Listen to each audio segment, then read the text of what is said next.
The news day continues here on One News Now. I'm Riza Diaz. The Health Department reports over 19,400 new COVID-19 cases and warns that the figure may still rise in the next few days. This has brought the country's total cases to 1,935,000, around 142,600 of which are active cases. The DOH also noted that 202 duplicates were removed from the overall case count. Now, at least 167 new fatalities were also recorded overnight, pushing the death toll to over 33,000. Some 76 cases that were previously tagged as recovered have been reclassified as deaths. Now, on the other hand, total recoveries have reached 1,760,000 with over 19,000 new survivors. Out of the 71,620 total tests conducted, 27.5% yielded positive results. Now, to give us more insights on this, joining us this evening over the phone is Professor Guido David of Octa Research. Professor Guido, good evening. Hi, good evening, Risa. Sir, thank you for joining us. We hit another record daily tally today. Is this within Octa Research projection still? I would say that it's within the range of what we were projecting, but this is on the high side, on the upper side of the projections. And this is actually starting to worry me. Mm-hmm. Are we peaking already, Professor, or do we expect these numbers to really go up in the next coming days? Well, we were expecting and we were hoping that we would be peaking around the first week of September. Now, there are actually one indicator that I'm suddenly very concerned about, and it's the sudden increase in the positivity rate. And this has not happened over the past, I think almost 2 weeks. The positivity rate in the NCR has been stable at around 22 to 23%. And then suddenly our positivity rate is 26%, 26 to 27% in the NCR. And I should mention that last March to April, the positivity rate hit around 25%. So this is actually already higher than the positivity rate we were seeing last March to April. So suddenly this is concerning, and I'm worried that the cases may really start increasing. I mean, we're not saying it will happen. I hope I'm wrong. These are just preliminary indicators that we're seeing right now, but this is very concerning. Mm-hmm. Sir Guido, just for the benefit of our viewers, information, when we speak again of positivity rate, what does that exactly mean? And why do you think this is really concerning, the 27%? Right. The positivity rate is the number of, it's the percentage of people who test positive due to PCR testing. So, and as I mentioned, over the past almost 2 weeks, our positivity rate has been stable around 22 to 23%. That means for every 100 people who are subjected to PCR testing, 22 or 23 test positive. And it was stable, and that's why we were projecting that the cases would actually start peaking already, because we were not seeing a significant increase in the positivity rate. Now, this may have been a glitch yesterday, or we will still have to see the numbers, how they come in, over the next few days.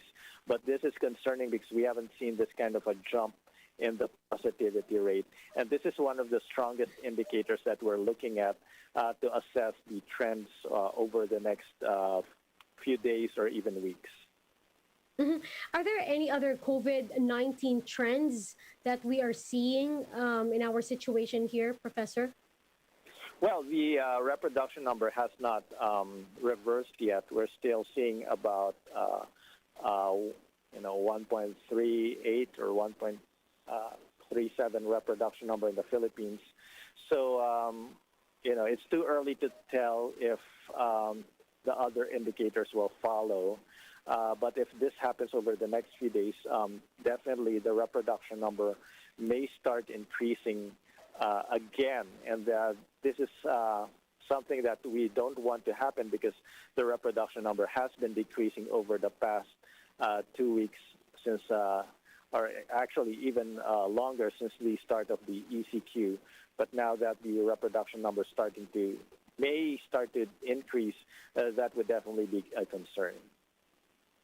So we're also seeing a spike in cases in other regions. Can you give us some insights into the COVID situation outside Metro Manila and what are the areas of concern? Right, and that's a good question, Riza. And we will wait for the numbers for today's, for the breakdown for today's numbers.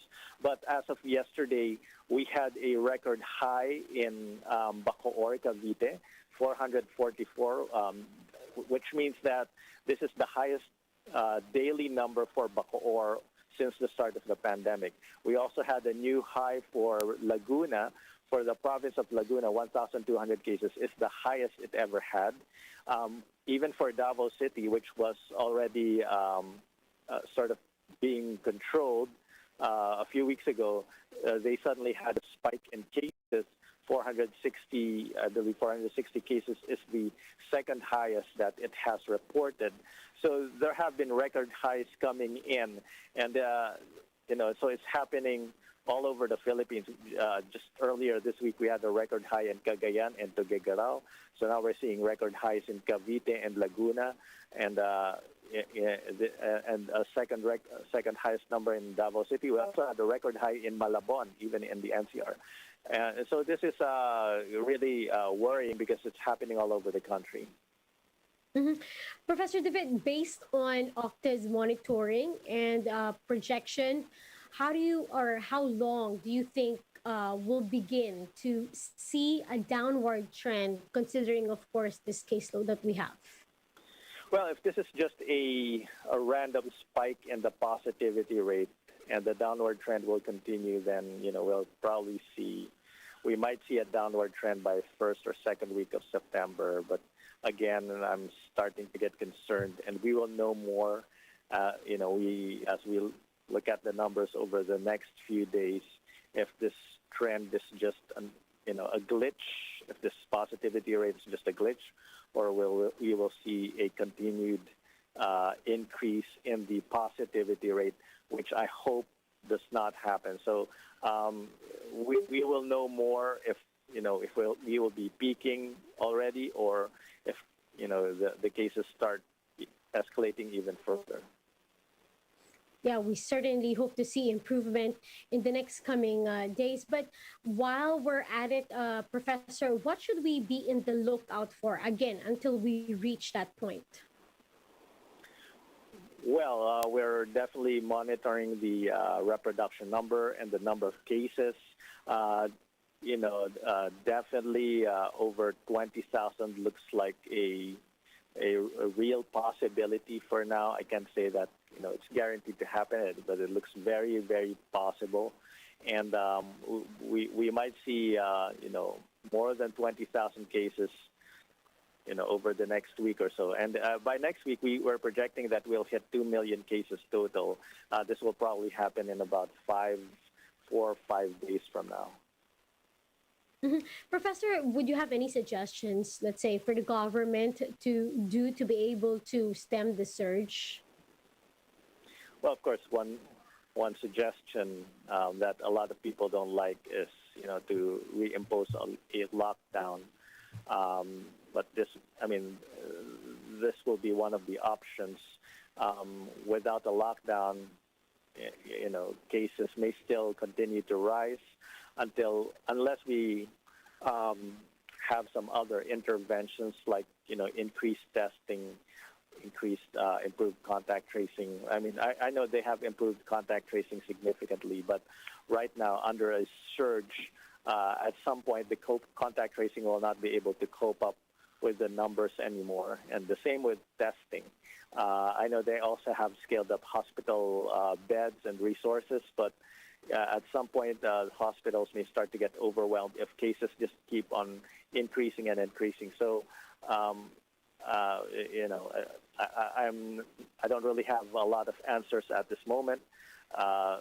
You know, let's just hope for the best for now, that the trend will, you know, continue to decrease.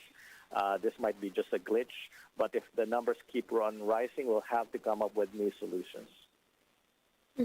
Well, thank you as always for your time and stay safe. That's Professor Guido David of Octa Research. Thank you. Meanwhile, Health Secretary Francisco Duque III says that he is ready to resign once he is able to resolve corruption allegations.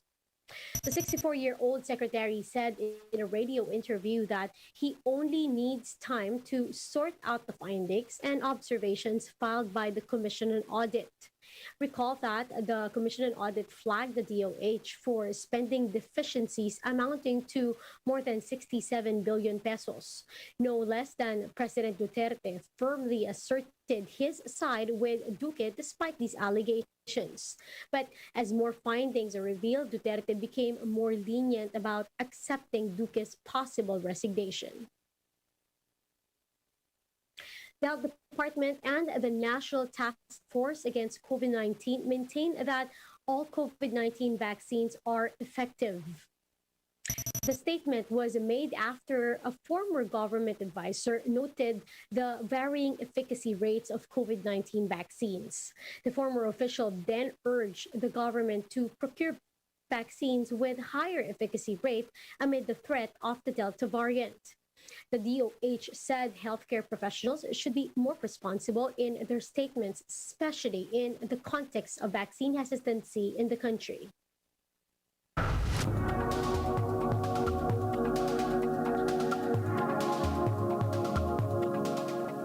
The Delta variant has been upending the COVID-19 resiliency of countries. Previous success models like New Zealand, Israel, and the US plummet down the rankings. Now, 5 countries in the bottom list, meanwhile, are from Southeast Asia. Let's watch this. Rachel, what are the rankings for this month tell us?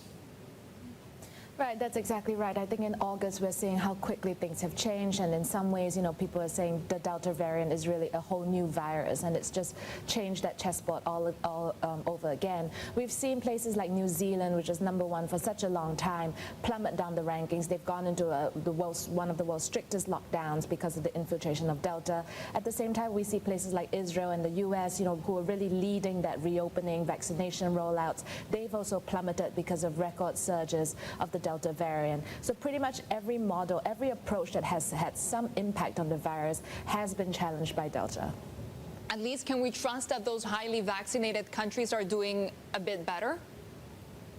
So that is a concern, but one of the most optimistic scenarios is in the Netherlands, which is ranked #2.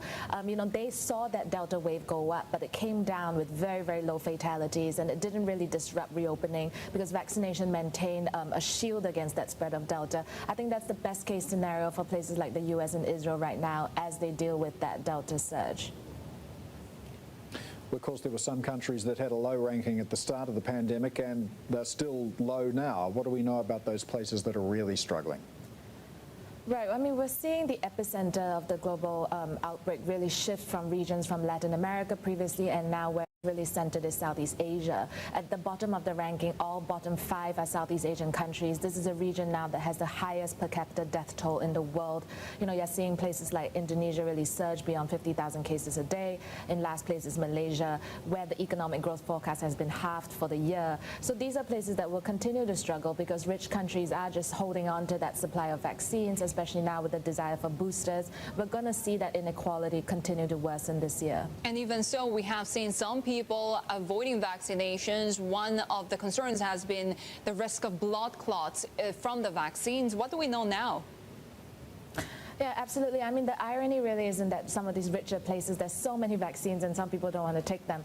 What we know is that there was a latest study from the UK, which really has had a massive vaccination drive. Out of 10 million people who've received the AstraZeneca vaccine, only about 60 developed the risk of blood clots. That's compared to 10 million with COVID. That number of getting blood clots is about 12,000. So we know the risk of COVID is in every way much worse for your health than getting a vaccination. Now, for more updates, visit News 5, The Philippine Star, and Business World Online. Visit our website, onenews.ph, for more in-depth analysis. You can also catch One News on Signal Play app. Register for a free account now, www.signalplay.com, and stream One News live anytime, anywhere. I'm Riza Diaz. Mask on, wash hands, as they say in the Philippines. We are One News.